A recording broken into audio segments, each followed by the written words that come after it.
Greetings, friends. It's Michael Parker, and welcome back to Black Box. It is the month of May, and this weekend just saw the Preakness, which is the second race in the Triple Crown. And it comes at a really peculiar time for the sport of horse racing. At Santa Anita, which is in Arcadia, California, here in the Los Angeles area, there have been 24 deaths of racehorses since December 26th of 2018. This is a major problem, and horse racing has always been a dangerous sport. It's a beautiful and elegant sport to watch, but it's a lot more brutal to both the horse and the jockey than you might have ever thought. So this is presenting some problems to the sport, the future of the sport. In an era where people are becoming less and less tolerant of bullying, of cruelty, of mistreatment of others, that also includes the treatment of animals. So while I am not trying to espouse any particular yay or nay, this is neither pro nor anti-horse racing. I've been to some horse races in my life. The 24 deaths at the Santa Anita Racetrack have happened so quickly and in such a dramatic fashion that it's already closed the racetrack twice this year so far. And there is currently an investigation by the Los Angeles County District Attorney. There has also been condemnations from United States Senator Dianne Feinstein. So they're trying to figure out what is the reasons that these horses are dying. Now, there are numerous ideas as to what it might be. It could be the nature of the track, given the fact that we've had a great deal of rain in the state of California this year that we don't usually have. So some people believe that this is adversely affecting the track and causing the horses to have accidents.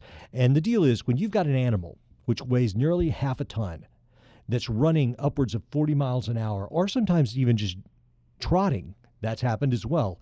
But especially if the horse is running with a jockey on its back in the heat of a race, even the slightest misstep can lead to a really very bad injury for these animals. So this is concerning a lot of people.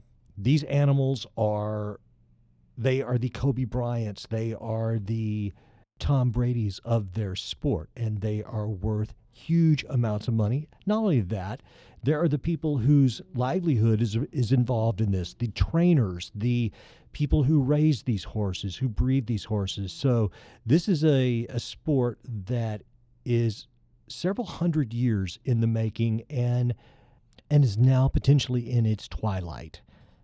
There are people within the sport who seriously wonder how much longer this can continue.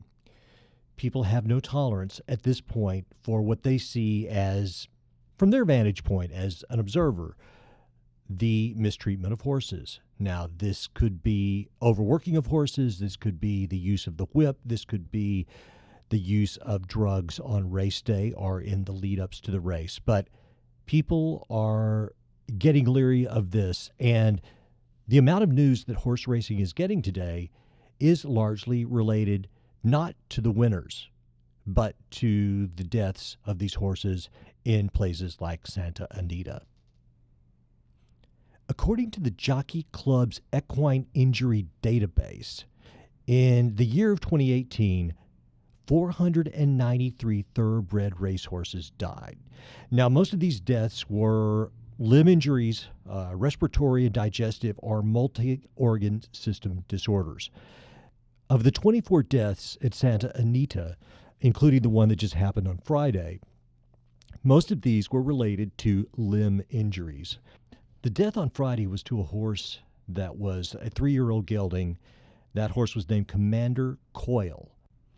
And in this particular case, the horse was just trotting, and the horse wasn't even in full gallop. It was just trotting and suffered a shoulder injury, which is a somewhat rare injury according to the people that are involved with that particular horse. And I guess now there's going to be a comprehensive evaluation to try to figure out what caused the horse to have this experience. But Not only did that happen on Friday, also at another racetrack in Baltimore, Pimlico, which is the one where they just had the Preakness at, another horse died on the same day. And that horse was a 3-year-old filly named Congrats Gal. She was racing, she was pulling up, finishing last in a 9-horse field in the Miss Preakness Stakes. She became overheated. She was actually, according to the jockey, feeling a little hot before the race, but they allowed her to race. And in the stretch, she was beginning to have issues, so he eased up on her, and then she collapsed about 100 yards later. She was immediately attended to by commissioned veterans, and they don't really know what happened. The horse just died. Interesting thing about this, one of the interesting things of many is that the Pimlico racetrack is also owned by the same people who own the Santa Anita Racetrack, who also own some racetracks, I believe, in Florida. And this is a Canadian company or group called the Stronach Group. So we will return to that idea in a moment. While these 2 deaths of these horses on the same day is disheartening, it should be known that typically nearly 10 horses a week on average died on American racetracks in 2018, according to, once again, the Jockey Club's Equine Injury Database. It's worth noting the fatality rate is 2.5 times greater here in the U.S. than anywhere else in the racing world. So that brings to question, what are we doing differently? Are we working these horses harder? Are we using drugs on them that circumvent the horse's sensibilities on when it shouldn't be running or running as hard? Are the surfaces that the horse is running on, is there something incorrect with them? Has the competition gotten that much steeper? Are we raising a type of horse who's faster but now is more frail? These are all questions that are being posed in the horse racing community. And it may be a mixture of all or some of them. But regardless of what is causing the deaths, it is a PR nightmare for the horse racing industry. And remember, this is a sport that, like any other professional sport, there are livelihoods that depend on this. And it is part of our culture as well. I mean, the Kentucky Derby, there are areas of the U.S. that depend heavily on the industry of horse racing. So this is not something that is financially or culturally insignificant. This is not badminton, not to make fun of badminton, but this is something that a lot of money is spent upon. The gambling on horse racing alone is in the billions of dollars. Now, it should also be noted that the popularity of horse racing and the money being spent on horse racing is decreasing, but it still represents a formidable financial infrastructure. Let's look at some of the numbers. In 2002, more than $15 billion was bet on horse racing in the United States. Last year, it was only $11 billion, but still, that's $11 billion. In 2002, nearly 33,000 thoroughbred foals were registered as racehorses, compared with 19,925 last year. So this is still a big business. Even though it's on the decline, it's still a big business. And those who are in this business have got to figure out what they're doing wrong. The first thing that they're going to have to look into, and this has already begun, but is the place of drugs in the horse racing arena. A federal bill has been introduced in March with bipartisan support to create a uniform national standard for drug testing and medication rules in the racehorses. Now, this would be overseen by the United States Anti-Doping Agency. Remember Lance Armstrong? The bill is backed by owners and breeders, animal welfare groups, and racetracks, including the Stronach Group. Remember the Stronach Group? They're the people who own Santa Anita Park. And the New York Racing Association, the hosts of the Preakness Stakes and the Belmont Stakes. All right, well, it would sound like everybody's on board with that. Let's create some kind of new structure for how we deal with drugging these horses. But not everybody is on board. Some of the most conspicuous opponents to this bill are Churchill Downs.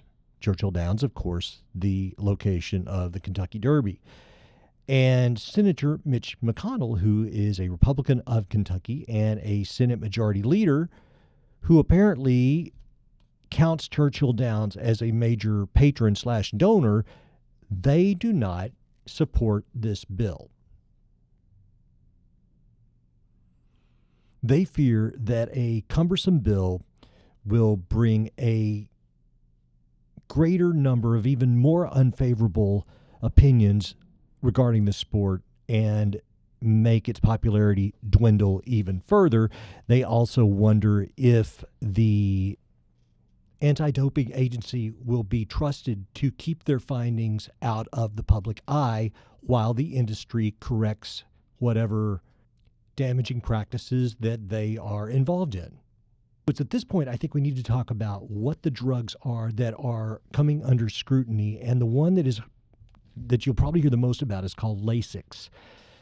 And it has nothing to do with the corrective eye surgery, but instead is a drug that is supposedly used as a therapeutic medication, but some people fear that it's being used as a performing enhancement drug. And the way it does this, it's used primarily to reduce blood in the horse's lungs.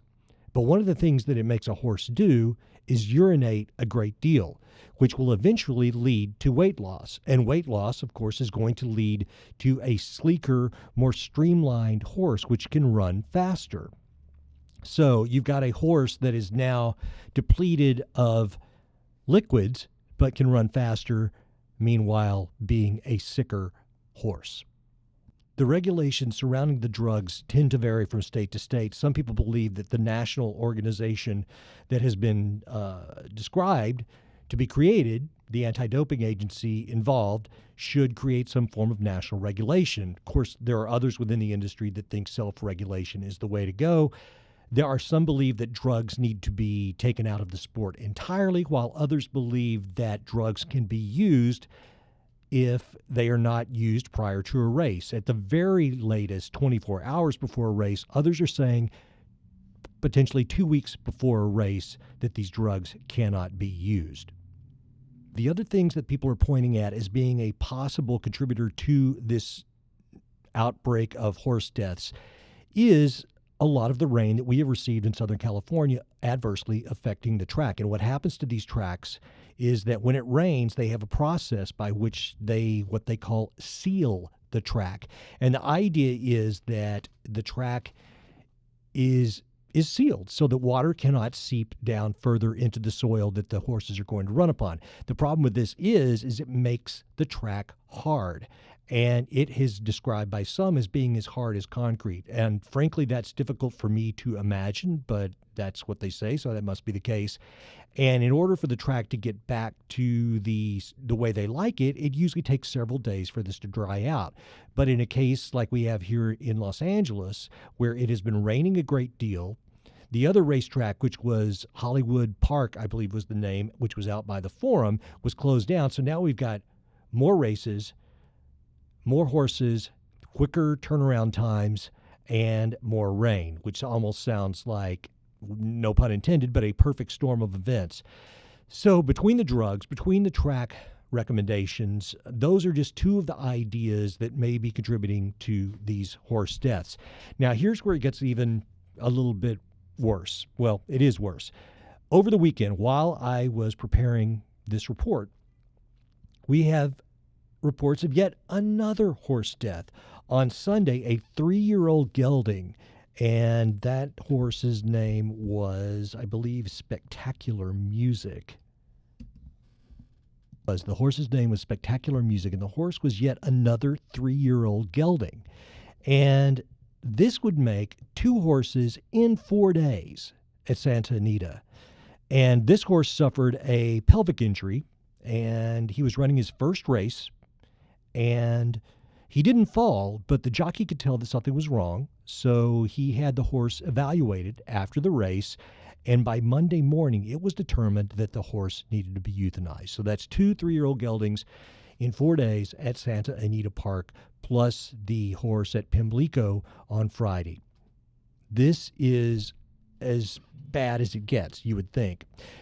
Then, on top of that, we've also found out that a Los Angeles CBS report, while looking into Santa Anita, has found that really it's not just the 25 horses that have passed away since December 26th. We're really looking at about 60 horses over the last 2 years. This report showed that 36 horses died at Santa Anita in 2018. A quote by Edwin Chow, who's a member of the California State Assembly, said, quote, "Uncovering the deaths of the additional 36 horses in 2018 raises the stakes. Further reforms may be necessary." Another representative, Judy Chu, had this to say, quote, "We need to make sure that the horses are also not over-raced, overperformed when they are in danger of death because of fractures that were pre-existing in all that time." That's another thing that keeps coming up over and over, which is that many of the injuries that are found in these racehorses, many within the industry are claiming, well, those are related to pre-existing injuries that are difficult to find on a horse because of the musculature of the horse. Well, that seems, to a layman not involved in horse breeding or racing, that seems odd because these horses are surrounded by the finest in equine medicine that you can imagine. So the fact that you've got a racing horse worth X amount of money, surrounded by a team of trainers and veterinarians, is sometimes racing horses that already have injuries seems a bit odd to me. But that is one of the things that they're claiming, and one of the primary reasons for the injuries that eventually lead to these horses being put down. On March 14th, the Stronach Group put out an open letter entitled "An Open Letter About the Future of Thoroughbred Racing in California." And this came out on March 14th. In the course of the letter, they explain how concerned they are with the current status of the sport and the tragedies that have occurred. And they propose these various new practices to employ at racetracks around the world. And they run like this. 1, banning the use of Lasix. 2, increasing a ban on legal therapeutic NSAIDs, joint injection, shockwave therapy, and anabolic steroids. 3, complete transparency of all veterinarian records. 4, significantly increase out-of-competitor testing. It goes on, but one of these also, horses in training are allowed therapeutic medication with a qualified veterinary diagnosis only. And an investment by the Stronach Group in diagnostic equipment to aid in the early detection of these pre-existing conditions. So in March 14th, they put out this statement that they were proposing to do all of these things, and yet here we are in May, and horses are continuing to die.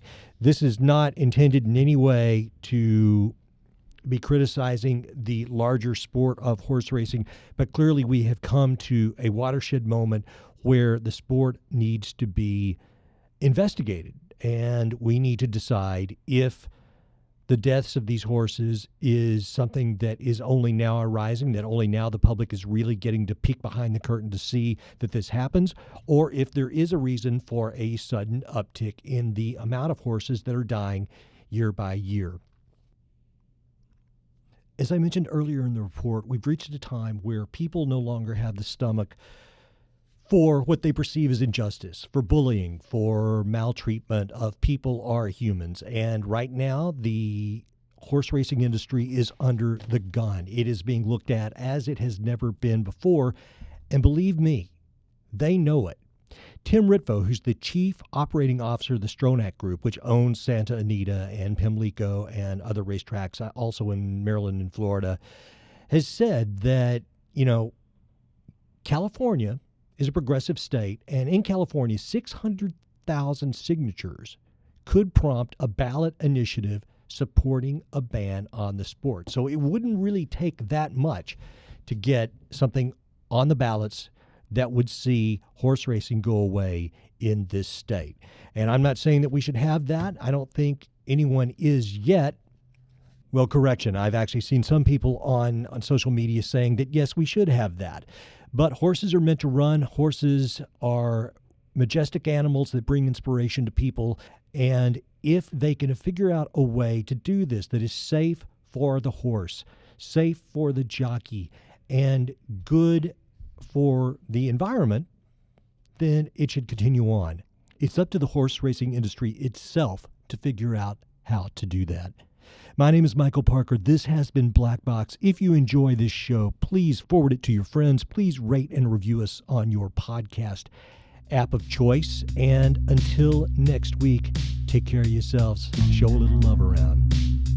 Good night.